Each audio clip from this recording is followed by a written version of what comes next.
one of my co-hosts, Sammy, she is busy weaning her little one, Kyla. And so it's really awesome because we get to do it firsthand as we go on this journey. I think the first sort of question for Nicole would be, why is positioning so important when it comes to weaning and starting the solid journey? Positioning is a really good base for your baby to feel safe. And when they are starting something new, you want them to feel as safe as possible. Someone that's really trying to push to start solids like way early and your baby hasn't got actually head control yet, then suddenly you're going to find yourself short on what you need in terms of a good positioning device. You know, what are signs of a good chair, or what you're looking for in terms of positioning your little one? Firstly, not overstressing your financial means. So there's definitely always low-cost alternatives, even as simple as using your lap. When they're so far back, almost the thing of something's been done to them, versus something they participating in. And I think when, they're little human beings, yes, they're babies, they're different, they're growing, but no one likes stuff being done to you all the time. And the way you explained it was so beautiful, that they actually now can participate. And as little as they are, they will participate at whatever level they can, but it allows them that space and opportunity to participate.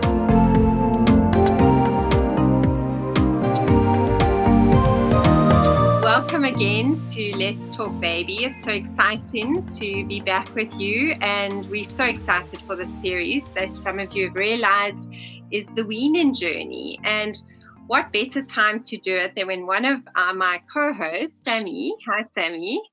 Hi Kath. She is busy weaning her little one, Kyla. And so it's really awesome because we get to do it firsthand and everything's fresh in our minds and as we go on this journey. So you'll get to hear more about Kyla as time goes on. You'll get to follow her progress. You'll get to see little cute pics of her, and those are all exciting things that are in store as she gets going. So last week we spoke about the cues, so what to look for when you are weaning your baby. And this week we are very excited because we've got an awesome guest on the show. Nicole, welcome. Hi, well, nice to be here. Thank you. It's so lovely having you. And Nicole is a pediatric physio, and she has a pediatric practice in the southern suburbs. Am I correct? Yeah, it's based in Claremont in Cape Town. Okay. And she also works in the neonatal ICU at Chris Barnard. So a wealth of information. You guys are really, really lucky to have her. We are really lucky to have her. So thank you so much. And we're going to jump in. And tonight we're going to be talking, sorry, cap that. Today we're going to be talking about positioning your baby when it comes to introducing solids. And that's so important. And I'm sure, Sammy, it's something that you've had to think about as you've coming into that space of starting solids with Kyla. I don't know if you want to kind of get going and just ask some good questions so that we can learn about how to position our babies when we are starting them on. Yeah, I think the first sort of question for Nicole would be, why is positioning so important when it comes to weaning and starting the solid journey? Positioning is a really good base for your baby to feel safe. And when they are starting something new, you want them to feel as safe as possible so that they're willing to fully explore, right? Regardless of what it is, but especially when it comes to food and eating and everything that comes with it from the sensory system. So taste, texture, the whole coordination of everything. It's all very new and very exciting. So if we can say to the body, hey, you're safe, you're secure, then, I feel like then we're one step ahead already in saying, okay, well, I'm actually ready to participate here. And I think that's a critical thing to look for. Yeah. And what are the sort of like key points in terms of like good positioning? So, what are you looking for when you are positioning your baby? Well, also I think it's relevant to mention sort of how old the baby is as well, because if you are someone that's really trying to push to start solids like way early and your baby hasn't got actually head control yet, then suddenly you're going to find yourself short on what you need in terms of a good positioning device or chair. Most of the time, you know, we want to see at least babies having some head control when they're starting solids, and you know, then obviously support at the trunk, support at the hips, thighs, and support with feet flat. But if a baby doesn't have head control, how can they have trunk control? So yeah, it is important to look at the age when choosing a chair. Obviously, we have different babies with different needs. So sometimes a baby has to start solids because, you know, developmentally they need to, nutritionally they need to, but they may not actually have the control. And so it might vary from child to child in terms of what you're looking for. But the essence comes down to, you know, if there's no head control, how can we support in that domain? And then the rest of the body, how can we support the trunk, the hips, the thighs, and the feet being flat, so that the baby feels really grounded. Yeah. So then, I mean, is what you're also saying is, you know, if there's a baby that, let's say, has a little bit more of a lower tone, or was born premature, or maybe has some sort of a disability, there's ways to adapt positioning for them to be able to have solids safely. Yes. Is that right? So it doesn't necessarily mean that, you know, they can't start solids if they physically cannot have that good head and neck and trunk control. Correct. And then that's obviously a great time for them to come see you to help out with all of that. Ideally, they would have been flagged already. And I mean, that is to say as well that, you know, everything is so mega holistic in baby development that you actually almost need to lean on a multitude of systems in order to support the next system. And they all develop concurrently as well. So sometimes it's hard to see what the priority is because they sort of creep up so quickly. But one does have to consider if there's coordination problems, what's the impact on the oral coordination if the rest of the system is not functioning so well. And then the other big system is a regulation. If you are easily dysregulated, even by something like momentary balance perturbations, then how can you still maintain the control and keep a stress-free time through feeding? So there's lots of factors that come into play, which is, I mean, it's really amazing what babies are going through in just typical development. It's incredible. Yeah. And now, you know, obviously, like with everything baby, you know, you go to the shops and with bottles, there's hundreds of different bottles, you know, different feeding equipment, and also feeding chairs. I mean, there's tons to choose from, and everybody's got their own sort of opinion. But as a pediatric physio, what are the things that you're looking out for? And like the parents listening, you know, if they're going to go to the shop, you know, what are signs of a good chair, or what you're looking for in terms of positioning your little one? So I'm a big believer in, you know, firstly, not overstressing your financial means. So if it's something that's like far out of reach, you know, don't sweat it. There's definitely always low cost alternatives, even as simple as using your lap. You know, even, we can get really, really creative. So fancy doesn't always mean best. That being said, there are some, you know, really amazing chairs that are super pricey, but there's affordable local alternatives that are just as good. And sometimes even just thinking out of the box and modifying one that's good, it just needs a footrest, you know, then that's an easy solution. So I think people just need to sort of see what are their means. What is essential? Essential is, you know, is it safe? Is it going to be maybe something that's easy to clean? Because let's be real, eating is a messy experience. And then also something that I love for later on for kids is actually independence and autonomy. Can they learn to climb up and down or in and out of the chair themselves? Because that is also an important part of your food relationship, is to be able to say, you know, I'm here now and I'm done now. And yeah, so that's really cool. I personally enjoy the chairs that bring the child level with the family, like at a meal. So nothing too high, nothing too low. Sort of, you want to promote that social interaction as well. Not that eating should be an isolated experience all on my own over here, where I'm actually sort of out of the picture. So we really want to bring the participation in. And then if it's easy to clean, that's a big bonus. So personally, I've gone for wooden chairs myself, and I've had 2 different chairs, similar-ish from each other. You know, one had a little table that could clip off that was plastic that could wash, and that was amazing, whereas the other one didn't. So even though it was like scrubbing the wood in between times, but you know what, they both coped really well with it. Those chairs.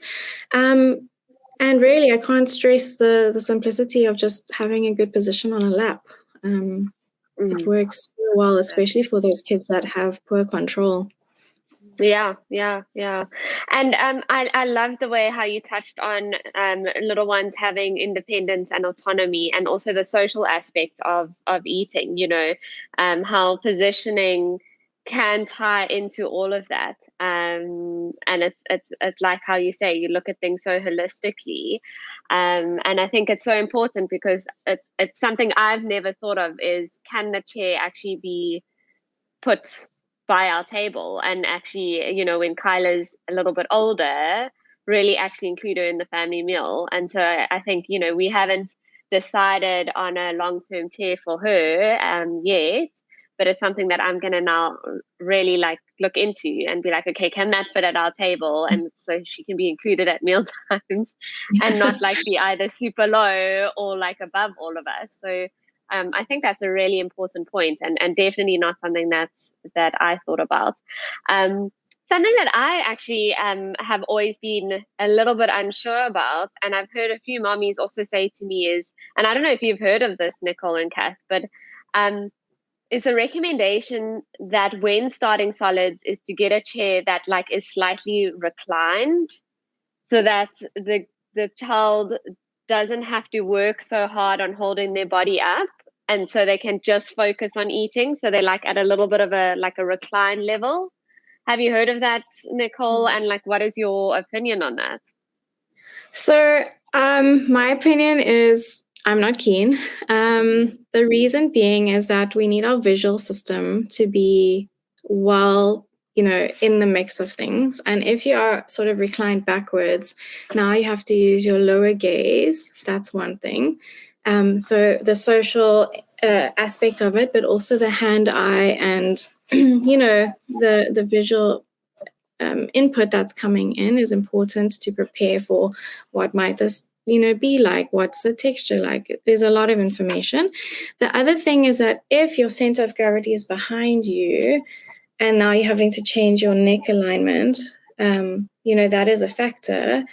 And then, sure, you might be able to like lift your arms up, but then you don't have sort of the reactions of bringing your shoulders forwards and like really interacting with the food as much. So those babies that are strapped backwards a lot, they almost seem to push back in the chairs and they almost seem to refuse, probably a little bit more than if they had slightly looser straps and they were allowed to actually be sort of more well aligned, because you do want to have your hips and your trunk and your shoulders and your head in a reasonable variation of each other. And most of the time putting babies back like that, they really want to come forwards. So something like the impact of taking that center of gravity backwards. And again, sure, if it's a child that doesn't have head control, then yes, they might well say thank you for that. And then maybe it's just that you modify how their thigh or their hip alignment is so that it's still stacked but in a different way.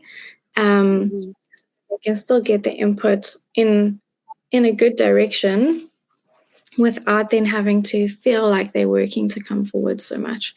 So it really does depend on the child, uniquely. But if we're just looking at your average, typically developing baby who's meeting everything on par, then I would say, okay, well, let's allow a little bit of freedom. They're not going to fall out of the chair, especially if, there's still straps around somewhere. Let's bring those arms in, because if we can't actually investigate using our arms, then does feeding become a little bit more passive again?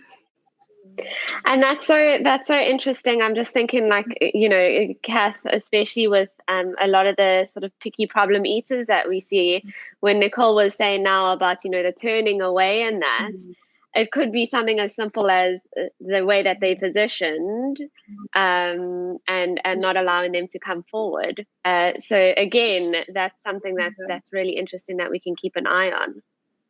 I like the way, Nicole, you linked it to almost like it creates, when they're so far back, almost the thing of something's been done to them, versus something they participate in. And I think when, they're little human beings, yes, they're babies, they're different, they're growing, but no one likes stuff being done to you all the time. And so it gives them, and I totally understand the way you explained it was so beautiful, that they actually now can participate.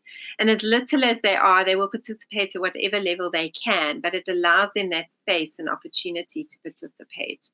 So that's really, that's really lovely. Sure. The other thing that I thought I should mention is, if you are sitting well supported, feet supported, and your pelvic floor is nice and relaxed, then your diaphragm can be relaxed.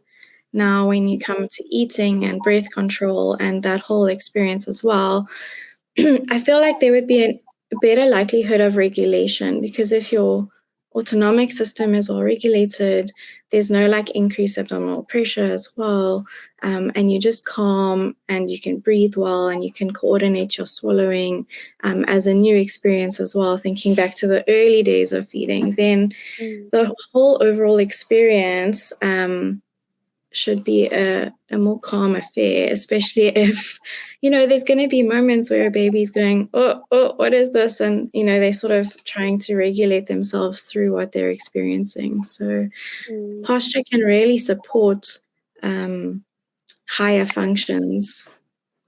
Lovely, really lovely. Absolutely. Yeah. Well, I think, just to kind of, if you had to sum up the top kind of 4 things that stood out to me, but maybe for you, maybe there were 4 different ones. So I'd love you to kind of give us your 4 top for moms to leave moms with. What would those be? I think I would say don't overthink necessarily the type of chair, because you can adapt. Look for something simple that works.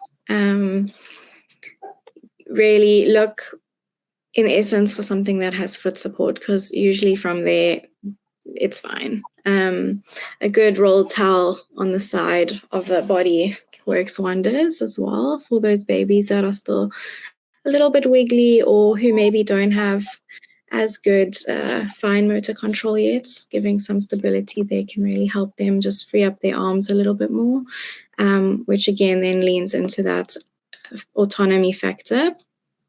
And then I would say really look at body language, because body language says a lot. It's not just looking at posture, but really about the almost constant movement of the body and the whole participation in, it's like an ebb and flow of, okay, I'm keen now, I'm not keen.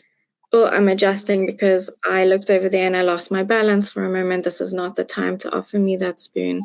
Really just listening in, looking into what your baby is communicating with their body, because they are not yet communicating so much with words.